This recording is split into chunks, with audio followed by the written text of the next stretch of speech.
Minister. We're moving to question time. Senator Ruston. Oh, sorry, Senator Ruston. Senator Brockman. President, I realise this was not part of the debate, but during divisions, interjections were made across the chamber which I believe were highly disorderly, which were direct reflections on all those opposite and were unparliamentary. I would ask you to consider those comments and, if appropriate, come back to the chamber. Thank you, Senator Brockman. Senator Ruston. Thank you, Madam President. My question is to the Minister representing the Minister for Health and Aged Care, Senator McAllister. As at the 31st of March 2025, 87,597 older Australians were waiting for the home care they had been assessed as needing. Experts have suggested that figure now has risen to over 100,000. But on Friday, the department refused to release the most recent data, despite having been repeatedly asked for it. Minister, how many Australians have been assessed as needing home care packages and are currently waiting for a home care package on the national priority list? Thank you, Senator Ruston. Minister McAllister. Thank you, President. Well, and I thank Senator Ruston for the question, because we are a Labor government and we, in some essential way, understand how important home care can be for older Australians and their families. Because older Australians tell us that they want to spend as much time at home as they possibly can, and we know that their families want that too, and that is precisely what our reforms are designed to deliver. There is a lot of work to do. There is a lot of work to do, Senators, because the record of the previous government was very, very bad. Indeed, it was a record that was characterised notoriously as neglect. Everybody remembers that. It was a situation characterised by neglect. Minister. Senator Ruston. Thank you, President. A point of order on direct relevance. I merely asked the Minister to advise the chamber of how many older Australians are waiting to receive their home care packages. She has gone nowhere near answering that question. Thank you, Senator Ruston. I will direct the Minister to your question, but your question also talked about numbers at the beginning, so it wasn't a direct question, but I'm happy to direct the Minister. Senator Ruston, you're not in a debate with me. Minister McAllister, I'll draw you back to the question. Thanks very much, Senator. Thanks very much, President. And as the senator knows, this was canvassed in the hearing on Friday, and I understand that senators were informed that as of the 31st of March, the National Priority System data showed 87,597 people waiting for an approved home care package. Now, the point— Minister, please resume your seat. Senator Ruston. Once again, President, on direct relevance. I actually acknowledged that in my question. I was merely asking the Minister to tell us how many more people have joined that priority list since the date of the 31st of March 2025. I think the Minister is being relevant to your question, Senator Ruston. Minister McAllister, please continue. Thanks, President. And as Senator Ruston knows, the purpose of the aged care reforms, which we were grateful to receive bipartisan support for, is in part to address questions of waiting list. It is also to make sure that aged care is delivered with the quality assurance and the standards that older Australians and their families expect. It's an important reform and we are proud to deliver it. Thank you, Minister. Senator Ruston, first supplementary. Minister, on the 27th of August 2025, when asked about the delays to supporting the rollout of home care packages, the Aged Care Minister said that the aged care sector was, and I quote, "they weren't ready." However, as part of the Senate inquiry on aged care service delivery, all providers gave evidence that they were ready, including Uniting Care Australia representative who said, "We have capacity to take them on right now." Your government is withholding essential support on the basis of sector readiness. The sector says they are ready. Who is right, the sector or the Minister? Senator Ruston. Minister McAllister. Thank you very much, President. Senators will understand that we consulted widely before deciding to make a brief deferral of the commencement of this important reform, and that is so that the sector can get ready. I understand the interest of— Please resume your seat. Senator Ruston. On a point of order in terms of direct relevance, I was not asking the minister about the Aged Care Act. I was asking her about home care packages. Senator Ruston, the minister is being relevant to your question. Minister McAllister, please continue. Thanks very much, President. And as Senator Ruston will know, because it has been canvassed publicly, and I imagine it was canvassed on Friday as well, each and every week new packages are released. Senator Ruston. On a point of order in terms of misleading the senator should know that what she just said is not correct. Senator Ruston, that is not a point of order. Senator Wong, did you— OK, I'm going to call the minister again. Order! Order! Order. Senators, I am in charge of the Senate. I have said that was out of order, and I will call the minister back to continue her answer. Thanks, President. And as I've indicated here previously, each and every week packages are released, further packages are released. I understand the point that Senator Ruston is making, and she sought to draw this out on Friday. The important thing here is whether it is a new package or a redistributed package.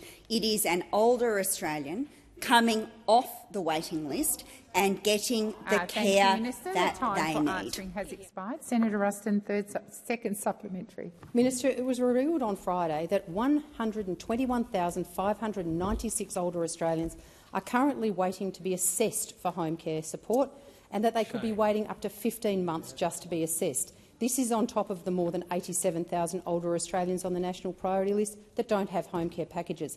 Minister, will you admit that at least 200,000 older Australians are being denied access to home care support because of the inaction of your government? Minister, considering this evidence, what is the real reason that you are delaying essential new packages? Your time for asking has expired. Minister McAllister. Thanks very much, President. We acknowledge that wait times for aged care assessments are longer than we would like.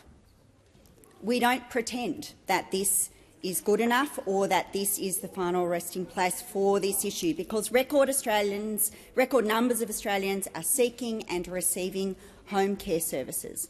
Last year alone, over 521,000 home support and comprehensive assessments were completed. Only some people waiting for an assessment will end up on the national priority system, and the assessment waitlist, of course, contains those seeking lower-level care, along with crossover and duplication of numbers on the national priority system. But as an important example, over 99% of people waiting for a home care package at their approved level are already receiving home care through a lower-level HCP package or approved for CHSP services, and so are already receiving a level of care. The time for answering has expired. Senator Polley. President, my question is to the Minister representing the Minister for Health and Ageing, Senator McAllister. Addressing cost of living pressures is a key priority for the Albanese Labor government. How will the government invest in bulk billing, cheaper medicines and urgent care clinics to help all Australians with the cost of health care? Thank you, Senator Polley. Minister McAllister. Thank you, Senator Polley. Well, no one should have to check their bank balance to see if they can afford to go to the doctor. Health care should be accessible for everybody. Doesn't matter how much you make, it doesn't matter where you live. And that is why, in our first term, the Albanese government delivered $3.5 billion in 2023, which restored access to bulk billing for the 11 million patients that it covered. And from the 1st of November 2025, Labor will deliver the largest ever investment in the history of Medicare, $8.5 billion, Senator Polley, to expand bulk billing to every Australian and create an additional new incentive payment for practices that bulk bill every patient. 9 out of 10 GP visits will be bulk billed by 2030, and fully bulk billed practices will grow to around 4,800 nationally. That is triple the current number. That's what real cost of living relief looks like. And we will also expand the availability of free urgent health care by opening another 50 Medicare urgent care clinics. That's 14 new clinics in New South Wales. That's 12 in Victoria, 10 in Queensland, 6 in Western Australia, 3 in Tasmania, 3 in South Australia, 1 in the Northern Territory and 1 in the ACT. Did I say 6 in Western Australia? I'm concerned I skipped over it.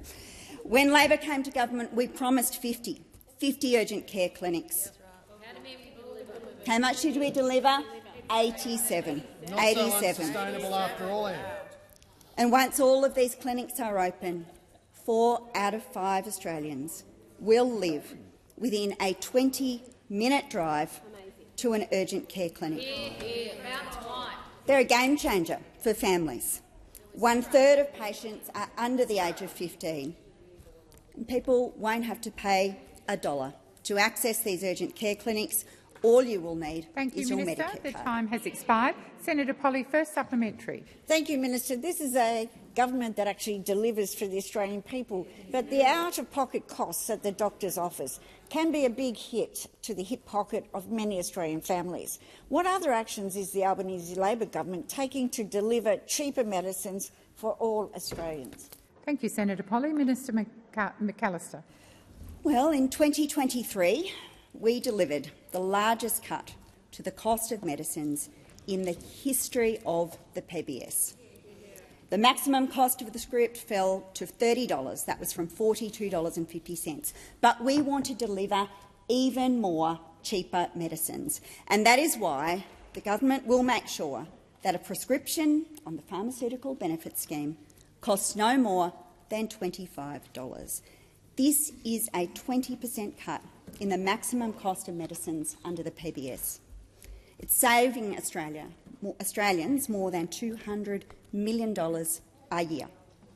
And pensioners and concession card holders will have the cost of their PBS medicines frozen at $7.70 until 2030. The last time medicines were this cheap was in 2004, and make no mistake, Madam President, this is what Labor governments do. Thank you, Minister. Senator Polley, second supplementary. Thanks again, Minister. The Medicare system was designed to deliver health care to everyone that needed it. The Albanese Labor government has made significant investments to strengthen Medicare. Why are these significant investments needed? Minister McAllister. Well, thanks for the question, Senator Polley, because when Labor came to government in 2022, the consequences of a coalition government neglecting this issue for a decade were there for all to see. The coalition's 6-year freeze of the Medicare rebate ripped billions and billions of dollars out of Medicare. And the AMA estimates it would have taken $8.3 billion out of Medicare by 2027-28. And it wasn't just the budget headline, because those decisions made it harder for people to see a doctor. And this situation was completely untenable. It led to a genuine decline in access to health care across the country. The Albanese government's response to this crisis, a product of coalition neglect and ideological blinkeredness, is simply this: we will put back every dollar into Medicare that the coalition's rebate freeze took out. Thank you, Minister. The time for answering has expired. Senator Askew. Thank you. My question is to the Minister representing the Minister for Health and Aged Care, Senator McAllister. Margaret and her husband Tony applied for home care support in January last year. They desperately needed assistance. Tony suffered from Parkinson's and several cancer diagnoses. But more than 12 months later, Tony still had no access to care. Tony was taken to hospital on the 4th of May this year and tragically passed away a few days later. During that week he spent in hospital, in his final days, Margaret was advised that his home care package had finally been allocated. It was frankly too little, too late. Minister, will you apologise to Margaret and the thousands of other people who have lost loved ones while waiting for the care they have been assessed as needing? Thank you, Senator Askew. Minister McAllister. Thank you very much, President. And I thank the Senator for raising this important case. And stories like this remind us of exactly why reform is so critical. The reforms that we are putting in place are designed to put people at the centre of the aged care system. They were passed, we acknowledge, with support from those opposite, and they reflect the significance of quality aged care for older people in their homes. They follow a period which, as everyone understands, was described as neglect. Minister, please resume your seat. Senator Ruston, when I call order, I shouldn't have to specifically name you. I've called order and now I'm going to name you. Please come to order, Senator Ruston, or leave the chamber. Minister McAllister, please continue. Thanks, President. I have listened to the interjections from Senator Ruston, and I note her use of the term national disgrace. And it's an interesting choice of the term, because that is what the Commissioner on the Royal Commission into Aged Care Quality and Safety, Ms Briggs, called it. She called the performance of the aged care system under you a national disgrace. It was neglectful, and there is a lot of work to do to resolve it. No, it's not. And the government has been pleased to work with senators across the chamber to put these important reforms in place. We know that it's important to make sure people get the care that they require. Older Australians who are currently assessed as high priority continue to receive their package within a month. And just in the last 5 years, we have gone from 155,000 people accessing in-home care to over 300,000 people. There is more to do, President, and we intend to do it. The time for answering has expired. Senator Askew, first supplementary. Minister, we've heard from a 90-year-old constituent from South Australia who also suffers from Parkinson's. He is mostly wheelchair-bound and unable to do very little for himself. His daughter has had to give up her permanent job as a teacher and move in to care for him. He has been told it will be up to 12 months before he will receive the home care package he has been assessed as needing.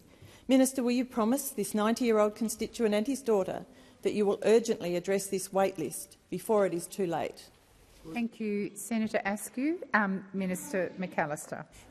Thank you very much, President. I thank again Senator Askew for raising an important case. And I say to her, of course, that any individual who comes to you, we would always, of course, be interested in hearing about their stories directly, Senator Askew, and you should, of course, refer those to myself or to Minister Ray. But it highlights, of course, why these reforms are so significant. It is a generational reform designed to deliver aged care of the highest quality for older Australians. They are people who have given so much for our country, and they deserve nothing less than the very best care. Now, Support at Home, which I know all senators are looking forward to, will make it possible for older people to live independently at home for longer, with higher levels of care available close to family and close to community. Thank you, Minister. Senator Askew, second supplementary. Minister, Gladys has just turned 97 and has been assessed as needing a Level 4 home care package. But she's just been told that she may have to wait up to 12 months before she can actually access the support she needs. Gladys fears that at her age she may not live long enough to see the support she has been assessed as needing. Why is your government making older Australians wait for a year for the help that they need right now? Thank you, Senator Askew. Minister McAllister. Thank you very much, President, and I thank the senator for her question. The senator is aware that the government is progressing an important national reform, done so with the support of members opposite, because we do understand how important it is. Senator Ruston. We understand how important it is for older Australians to receive care in their homes. I don't wish to overly politicise this, Senator Askew, because I do acknowledge the role that the opposition played in providing support in the legislation to bring these reforms through. But we are dealing with a very long period of neglect that requires our attention. And our determination is to make sure that we have the resources and the framework ready to deliver for people who need care under the new arrangements for home care. Minister McAllister, please resume your seat. Senator Henderson, I called order and you kept directly speaking over me. I called order again and you ignored it. And finally, I had to use your name. That's unacceptable and it's disrespectful. When I call order, it includes you. Minister McAllister, please continue. Oh, you finished? Thank you. Senator Waters. Mr. President, my question is to the Minister representing both the Minister for Climate and Energy and the Minister for Resources, Minister Ayres. Methane is a potent heat-trapping gas which is turbocharging climate-driven natural disasters. Today it was revealed that Santos's Darwin LNG gas facility has been leaking toxic methane for 19 years. FOI documents gained by the Environment Centre of NT show that federal agencies, including the Clean Energy Regulator, CSIRO and NOPSEMA, all knew about the methane leak, but have taken no action nor advised the public. When were any of the responsible ministers for those agencies informed about this leak? And why has no federal action been taken to repair or replace those leaking storage tanks, despite 3 federal agencies knowing about the leaks? Thank you, Senator Waters. Minister Ayres. Thank you, and thanks, Senator Waters. Firstly, in relation to the Minister for Resources, your question sort of moves across the various ministers who are engaged here. But I can say, in terms of the Minister for Resources, she is, of course, and the government is concerned about the reports of methane leaking from this Darwin LNG facility that aired on the ABC this morning. It does largely seem to be a matter for the Northern Territory's EPA regulator, but the minister has asked her department, confusingly also my department, to review those reports as part of their work with the expert panel on methane reporting. The government does have confidence in the relevant authorities, and we do understand that the facility has been the subject of several reviews and investigations by the operator and by the regulator, the Northern Territory EPA. What we do know currently is that the tank is currently not in operation. The tank in question was subject to an engineering investigation in 2020 when approval was sought from Northern Territory WorkSafe to extend the life of the Darwin LNG facility. The appropriate regulatory approvals are in place. Importantly, it has an approved safety case. The methane emissions are reported under the National Greenhouse and Energy Reporting Scheme, and there is a monitoring program in place. The licence to recommence operations of the tank is up for renewal on the 18th of September. It's a matter really for Santos and the Northern Territory. The time for answering has expired. Senator Waters, first supplementary. Thanks, President. Offshore gas regulator NOPSEMA was advised of the leak prior to approving Santos's new offshore gas field in the Timor Sea, the Barossa project, which will use this leaking facility. Will the government now revoke Santos's approval for this new gas field after 19 years of leaking methane? Thank you, Senator Waters. Minister Ayres. Yeah, thank you. I just indicate, firstly, that in terms of the question you asked, you said that the tank will be used in relation to that project. The advice that I have, and I'll correct if I'm not asserting this properly, but the advice that I have is that the tank is currently not in operation. I would infer from that it is not the case that it will be used in the context of that project. But I will, as I said, come back on that point if required. In April 2025, NOPSEMA approved the commissioning, start-up and operation of the Barossa floating production, storage and offtake facility. In that decision, NOPSEMA acknowledged the objections raised by the Environment Centre NT regarding the impacts and risks of the unplanned emissions, but NOPSEMA has no jurisdiction to regulate the Darwin LNG LNG time for facility. has expired. Senator Waters, third supplementary.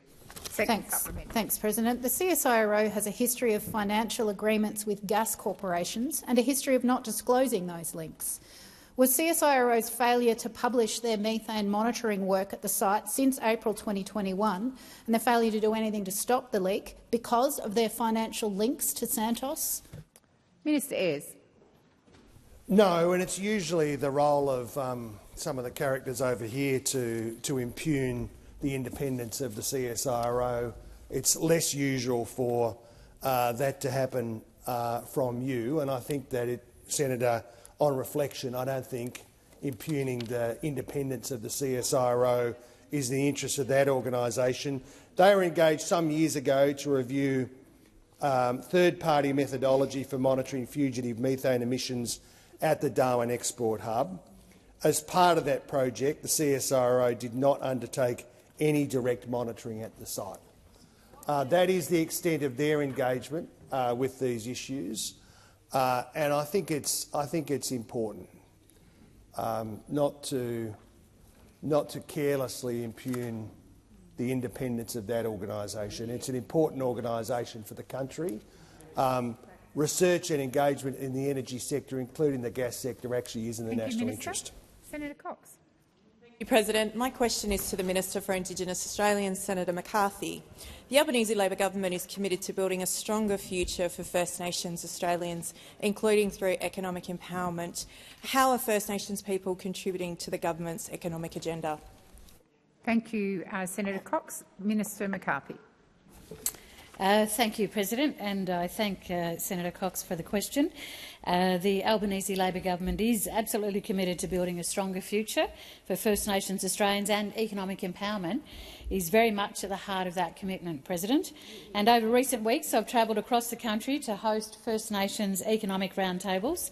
We met on Gadigal country in Sydney, on Larrakia country in Darwin, on Kaurna country in Adelaide, on Turrbal and Yugara country in Brisbane, on Wurundjeri country in Melbourne, on Noongar country in Perth, on Yababara country in Karratha. And each of these roundtables, President, has fed directly into the Treasurer's Productivity Roundtable. And at every roundtable we heard directly from First Nations leaders about the opportunities and challenges facing their organisations and communities. And these discussions, they were rich, grounded in lived experience and focused on practical ways we can work together to drive jobs, enterprise and long-term economic independence.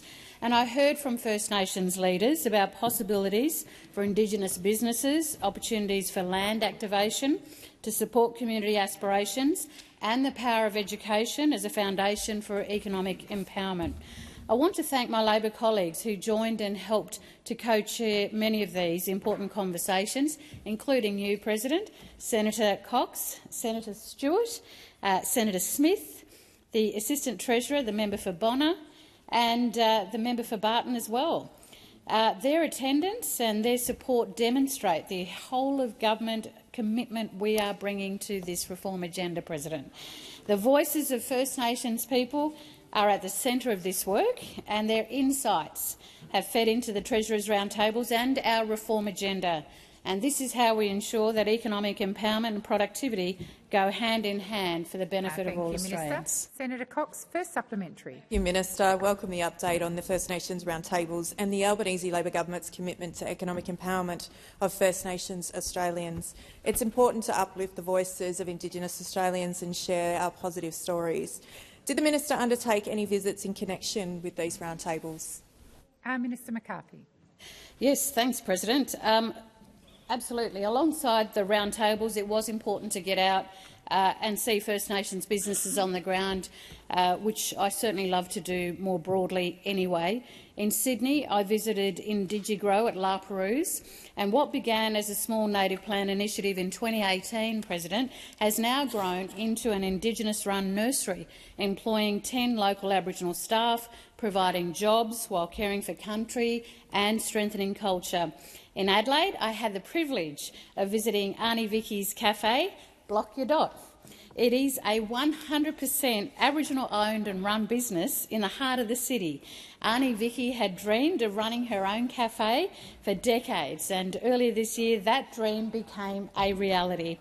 And in Brisbane, I joined a cultural tour of the Nudgee Waterholes with Madonna and Doris, from Nyanda, who are creating meaningful jobs and sharing knowledge through bush food experiences and cultural awareness programs. Answering has expired. Senator Cox, second supplementary. Thank you again, Minister. Many Indigenous Australians are already engaging in their own economic empowerment. How is the Albanese Labor government prioritising economic empowerment of our First Nations people? Thank you, Senator Cox. Minister McCarthy. Thank you, President. Well, we are delivering jobs for people in remote communities, overhauling the punitive CDP program. It is a welfare program that sought to punish its participants. And the Treasurer and I have been working in partnership to deliver a comprehensive economic policy for First Nations people through a new First Nations economic partnership. And this is a new and transformative approach, President, to policy development and shared decision-making in this country. We have announced $75 million in additional funding for prescribed bodies corporates to support communities as economic decision-makers to unlock the true potential of their land and their aspirations. And we have strengthened the ability of Indigenous Business Australia to invest in First Nations businesses and communities by allowing IBA to borrow and raise capital. And we have strengthened the Indigenous procurement policy to provide more opportunities for First Nations businesses. The time for answering has expired. Senator Shoebridge. Well, thanks, President. My question is to the Minister representing the Minister for Home Affairs, Senator Watt. Your government has passed some of the most extreme far right-wing anti-immigration legislation, including forcibly deporting people to third countries like Nauru, and now trying to deny them even natural justice. The Department of Home Affairs has said these laws will impact around 100,000 people in our community. So why does your government call these people, many of whom are refugees, criminals when you know they are not?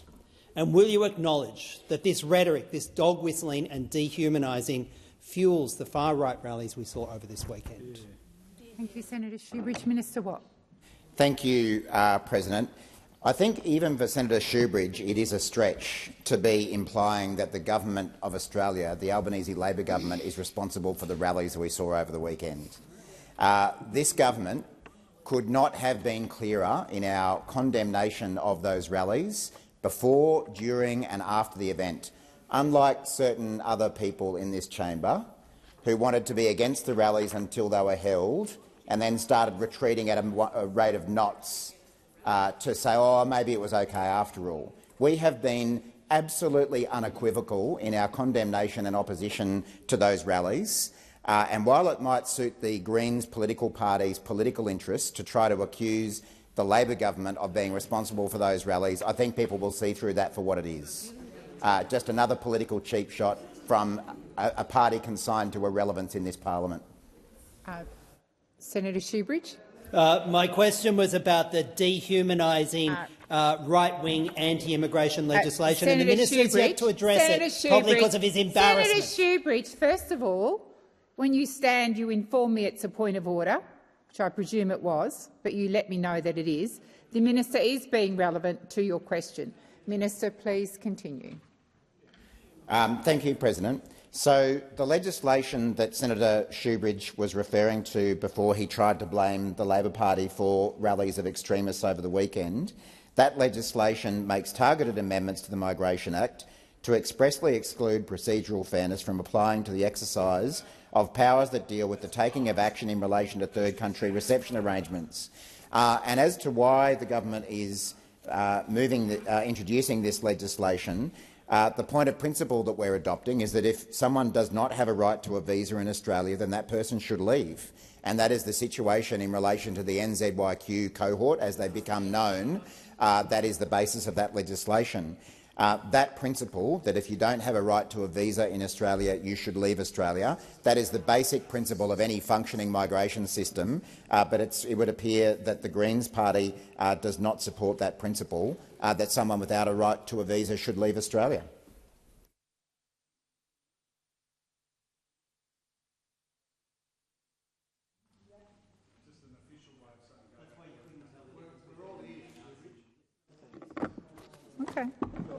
Senator Shoebridge, first supplementary. Thanks, President. Minister, last year when you worked with Peter Dutton to pass the first tranche of these hateful laws, you were told by the Human Rights Law Centre, National Legal Aid, Democracy in Colour, the Asylum Seeker Resource Centre, Amnesty International and many more that those laws would fuel racism and anti-migrant hatred. Right. Why didn't you listen? Yeah, thank you, Senator Shoebridge. Minister Watt. Thanks, President. Well, it's ironic again that we have Senator Shoebridge, someone from the Greens political party, wanting to talk about working with the coalition, because those of us who were here in the last term of parliament remember that it was the Greens political party working with the coalition to block housing, to block environmental law reform. Just a moment. Senator Shoebridge. Point of order, President. It's not within a bull's roar of relevancy, and you know. Senator Shoebridge, I'm going to ask you to withdraw that. Bull's roar. You're asking me to withdraw bull's roar. Senator Shoebridge, it has always been my practice to ask people not to repeat the offence. Yes, I'm asking you to withdraw that without repeating it. I withdraw it. I'm just checking what it was you're asking me to withdraw, and I maintain my point of order. Senator Shoebridge, first of all, you're not in a debate with me. If I ask you to withdraw, then withdraw those comments which you've done. Thank you, Senator Shoebridge. Unless you have another point of order, I am moving back to the minister. I maintain the point of order, Senator that it's not relevant. Resume your seat. Senator Shoebridge. Senator Shoebridge, I think earlier today I asked you, when I call you to order, you come to order. You do not continue to talk over me. Senator Allman-Payne, come to order. No, Senator Shoebridge, resume your seat.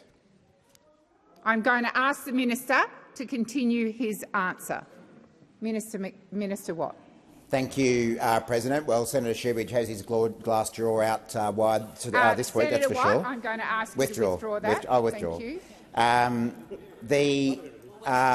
Senator Shoebridge, the very beginning of your question went to your accusation that the government was working with the coalition. So I'm completely entitled to point out the many occasions on which the Greens Party have worked with the coalition to block housing, to block environmental law reform and to block almost every other progressive reform that this Labor Party ever tries to do. Now, I've already outlined the principle that underpins this legislation, that if you don't have a right to a visa in Australia, then you should leave, and that's what this legislation is about establishing.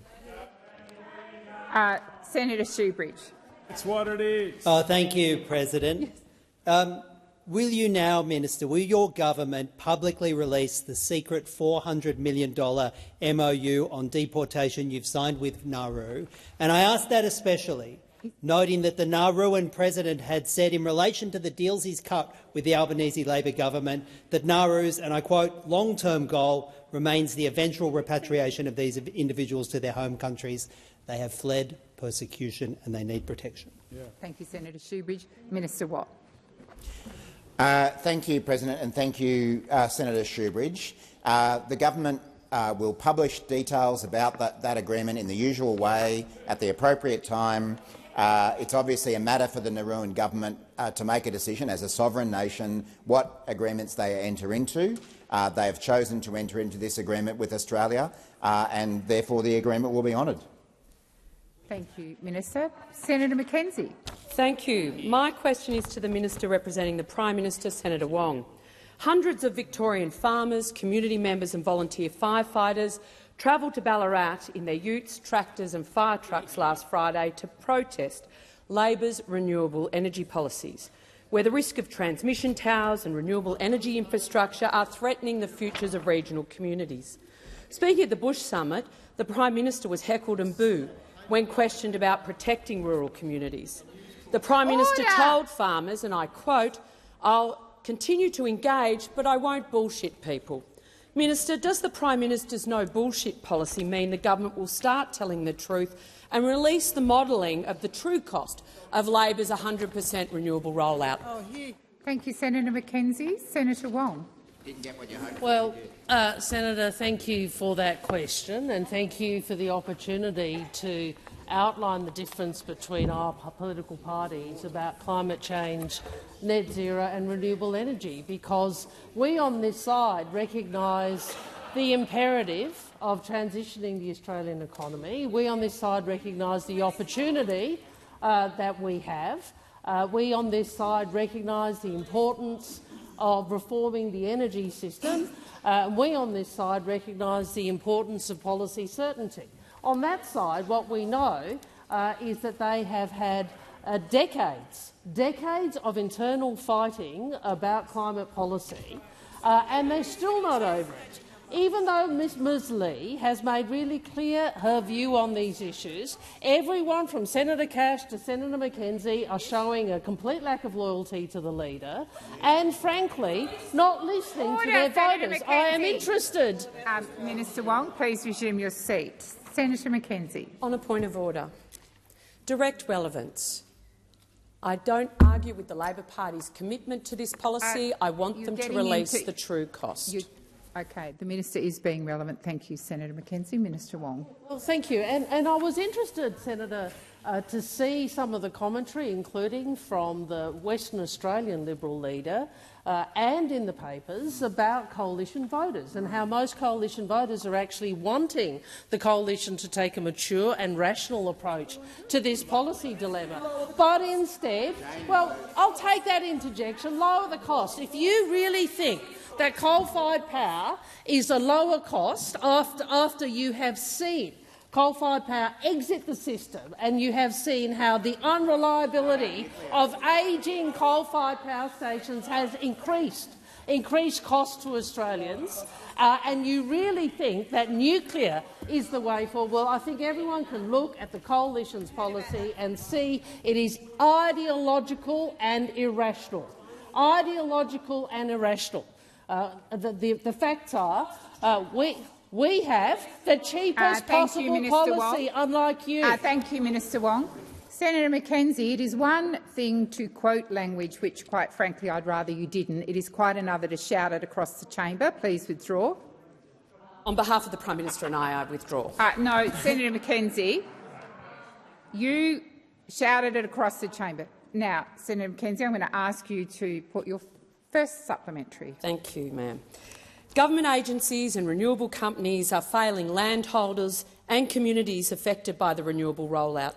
Minister, does the Prime Minister's no bullshit policy mean the government will explain the real cost of Labor's energy targets and impacts of those targets on the energy bills of Australian households and businesses? Thank you, Senator McKenzie. Minister Wong. We will go down the path of the cheapest available energy. That is what we will do, and that is what we are doing. That is the reality. Now, you might want to front up in front of communities and tell them something which is not true, that there is somehow a magical cheap nuclear policy. That was what you said in the last election. There's a magical cheap nuclear policy. That was untrue. There's somehow some other magical policy. The reality is renewable energy is the cheapest form of new energy. Now, I don't know which part of the economics of that, Senator, you do not understand, but you continue to stand up in front of communities and mislead them. That is the reality. Well, you know what we will do? We will get on with the task of reforming Australia's energy system because we want the cheapest, reliable form of energy for Australians, and we will work to deliver that, unlike you.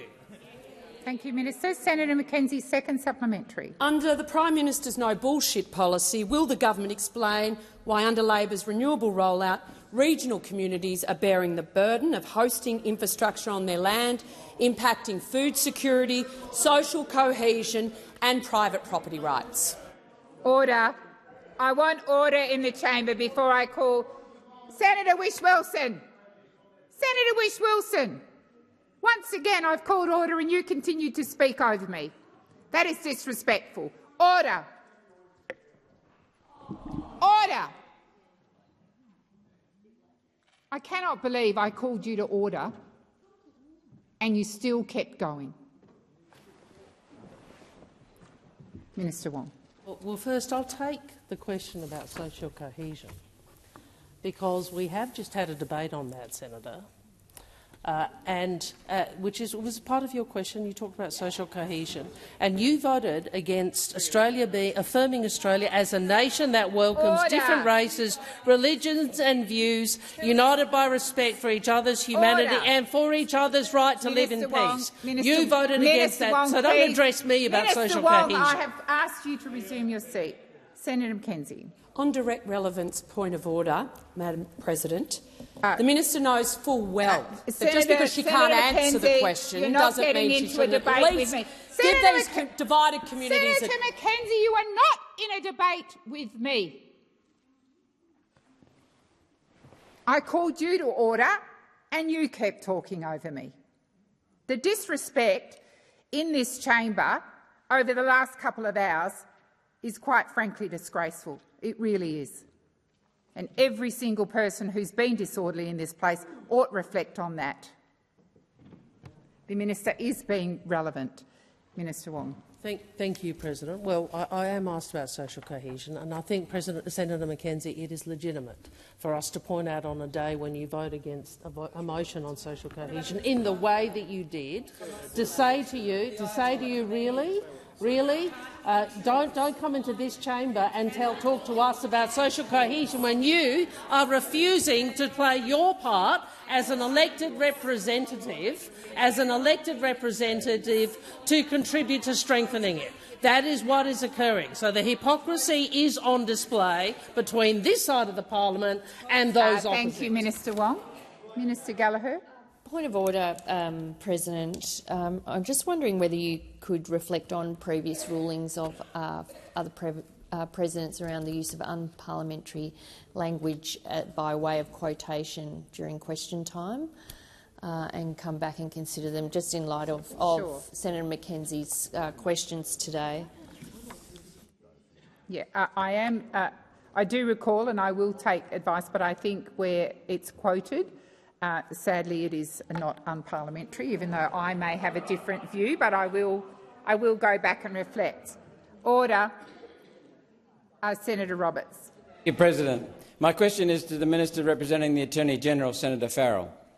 We remember Captain Daniel Lyon, Lieutenant Maxwell Nugent, Warrant Officers Class 2 Joseph Philip Laycock and Corporal Alexander Knaggs.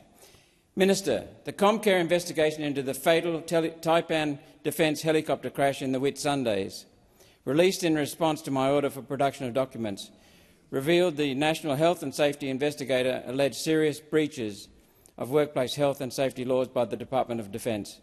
There has been no explanation for why the Commonwealth Prosecutor did not lay charges despite these clear findings.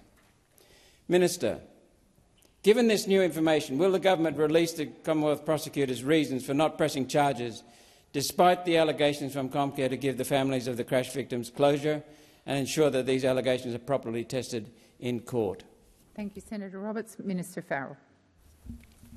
Thank you, President, and thank you, the Senator, for his question.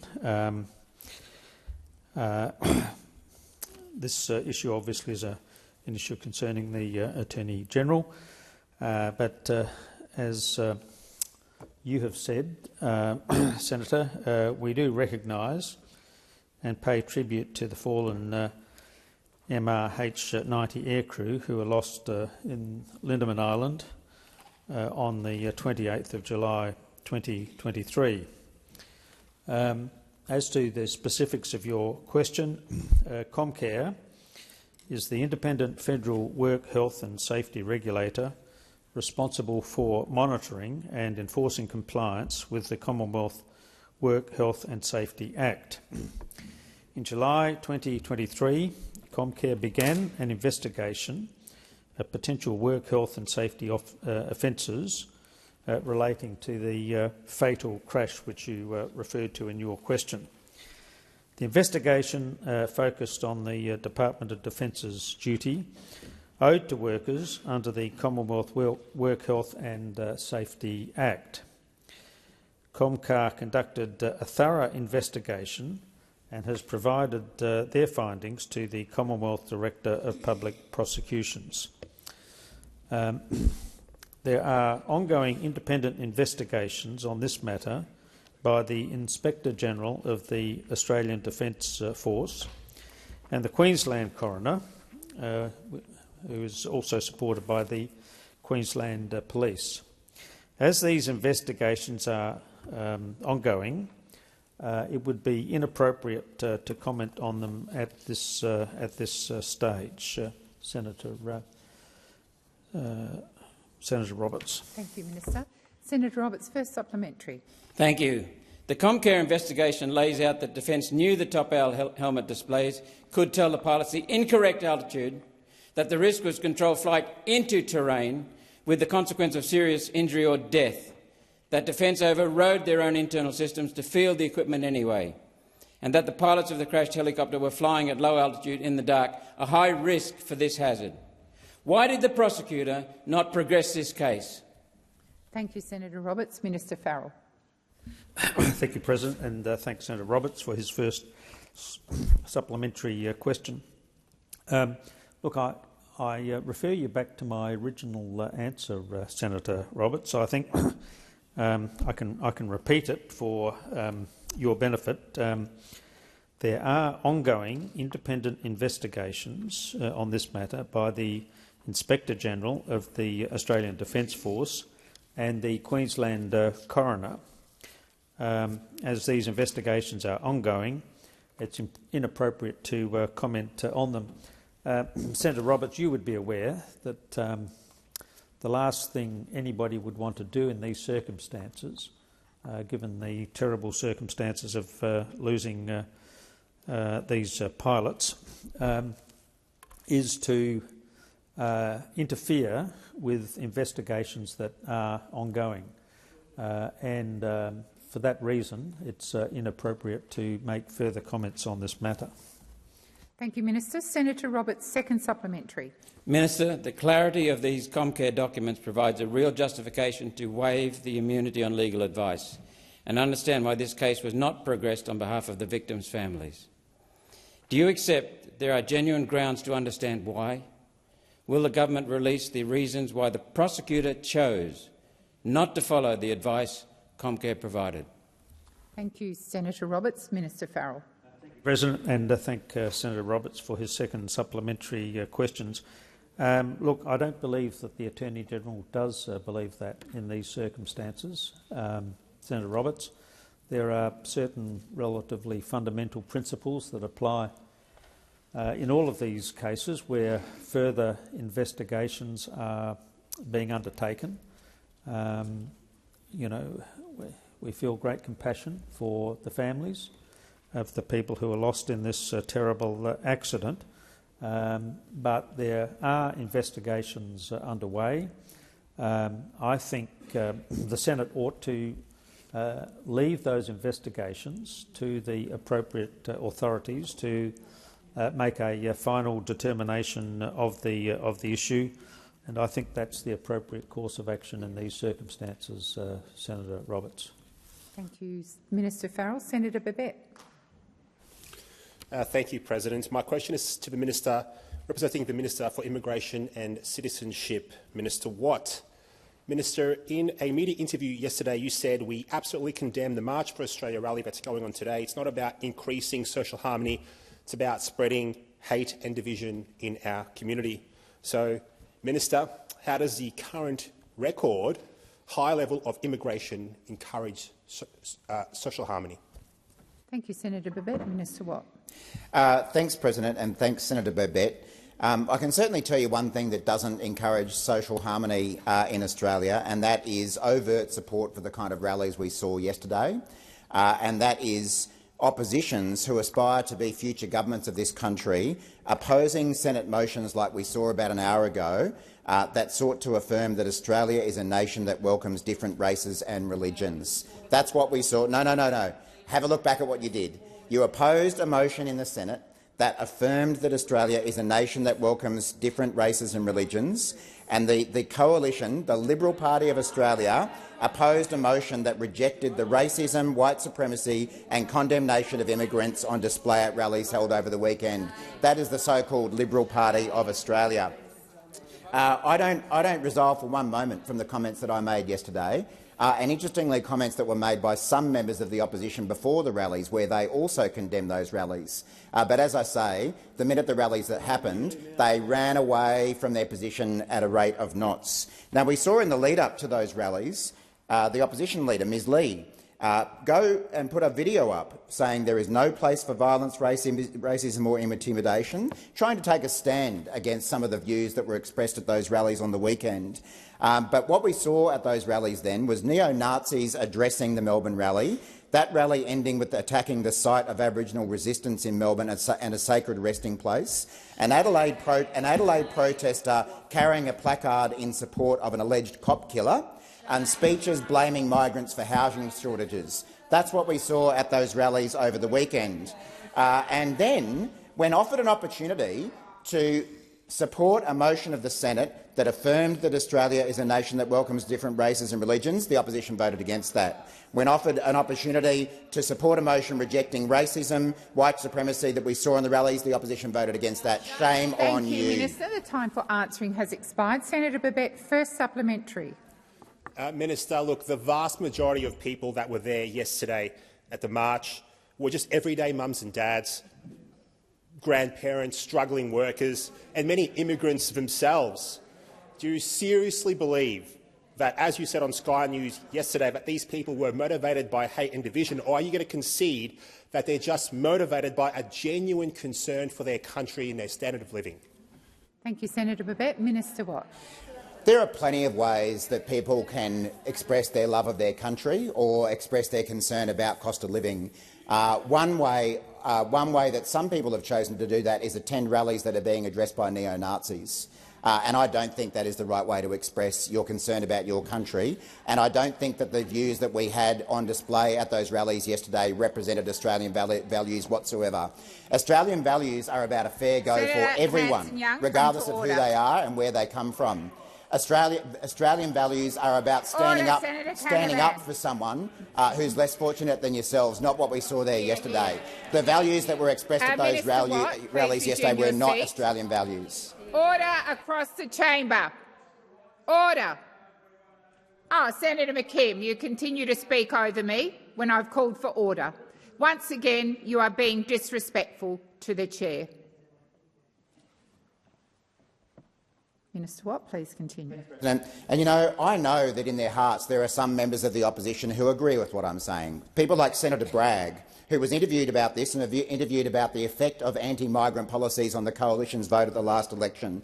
And he said, someone said to me, if you're a migrant, you get blamed for the housing crisis. If your parent was a dual national, you could get deported, and that wasn't a very good starting point for our campaign. Senator Bragg knows his— Senator Babet, second supplementary. Thanks, Minister. Minister, when is your government going to stop insulting everyday Australians and start listening to them by ending the reckless policy of unsustainable mass migration? We all agree with migration, but the problem is the mass migration. It's putting enormous pressure on housing, on infrastructure and on community cohesion. Thank you, Minister. Minister Watt. You know what's putting pressure on housing in Australia? It's opposition parties and independents voting against housing being built. That's what's putting pressure.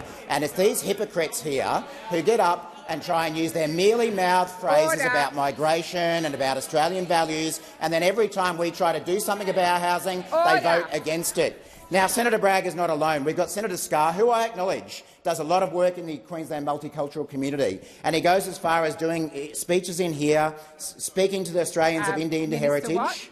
Minister Watt, please resume your seat. Senator Canavan. Just a point of order on relevance. The question went to the impact of migration on services, and the minister's quoting quotes from coalition senators. I don't see how that could be relevant at all.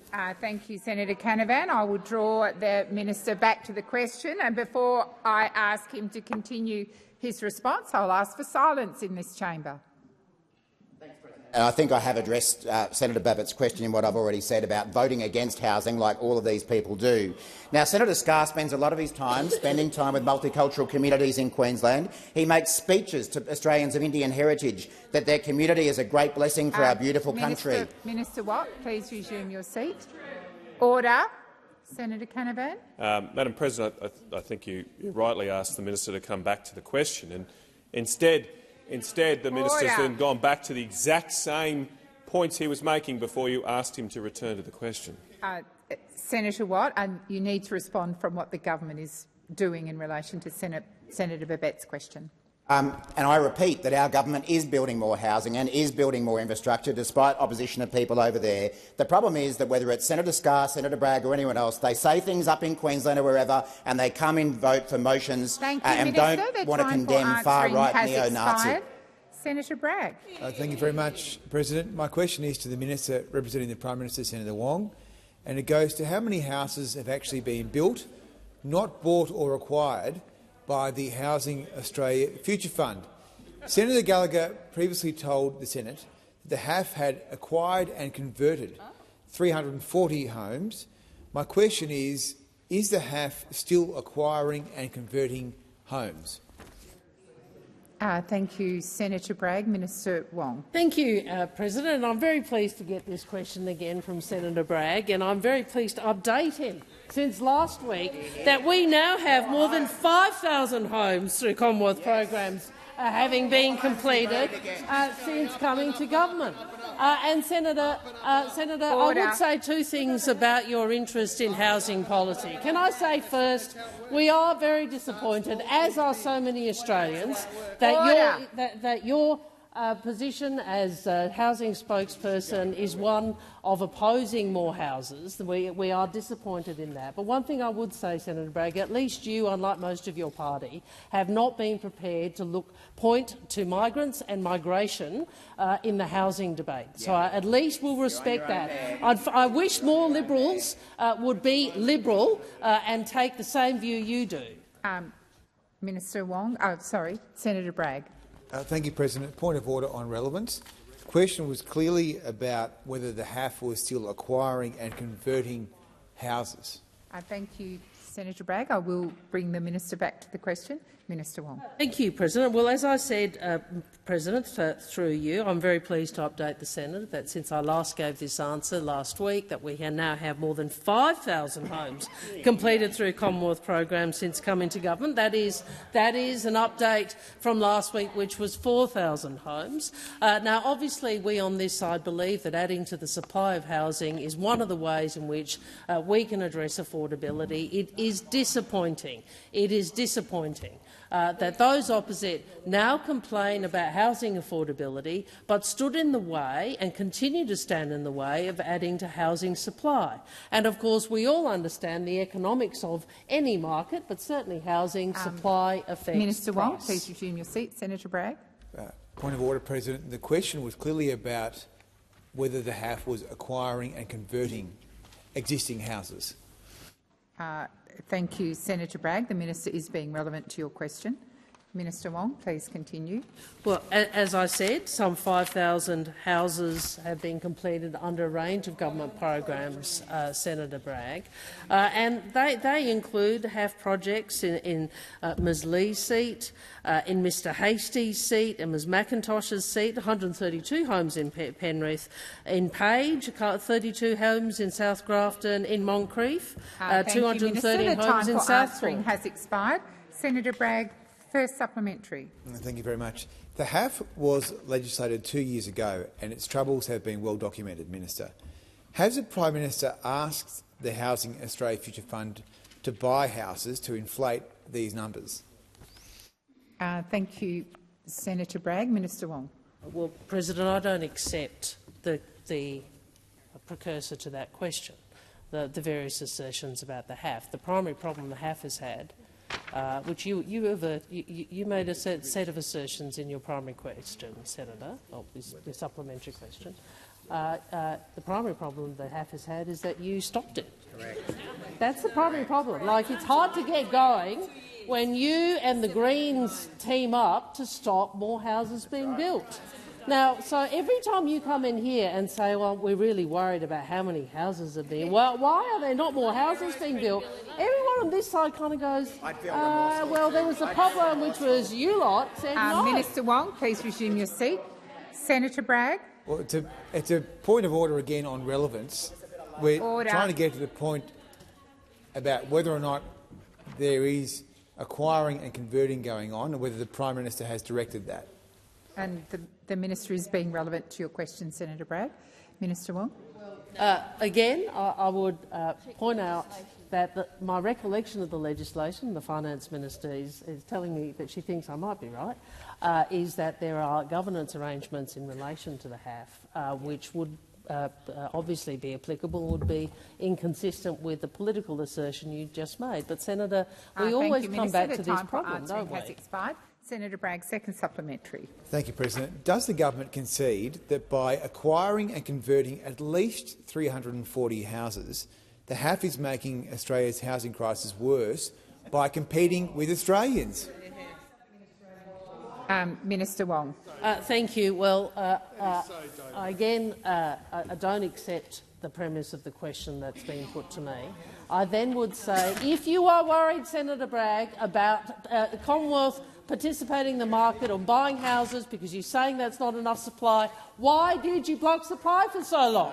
Why did you block supply? Why did you block housing supply with the Australian Greens? I mean, let's be really clear. Senator Bragg, Senator Cash, they want to ask me about housing, but they never have explained to the Australian people, particularly to young Australians, why it is they stood in the way of more houses for so long.